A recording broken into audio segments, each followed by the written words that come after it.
നമസ്കാരം. ഇന്നിവിടെ ചർച്ച ചെയ്യുന്ന വിഷയം മൈഗ്രെയിനാണ്.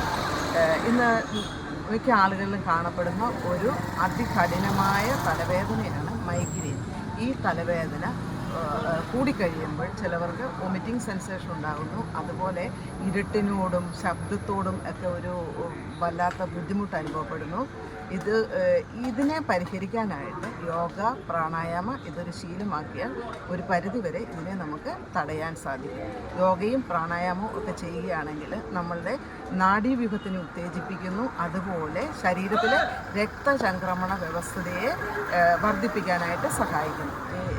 ഇതിനായിട്ട് സഹായിക്കുന്ന യോഗയാണ് ശിശുരാസനം, ബാലാസനം, അധോമുഖ ശ്വാനാസനം, ഊർധ്വമുഖ ശ്വാനാസനം. ഇങ്ങനെയുള്ള യോഗകൾ ചെയ്യുകയും അതുപോലെ ശ്വസനക്രിയയായ നാഡീശുദ്ധി പ്രാണായാമവും ഭ്രമരി പ്രാണായാമവും ഒക്കെ ശീലിക്കുകയാണെങ്കിൽ വളരെ നല്ലതാണ്.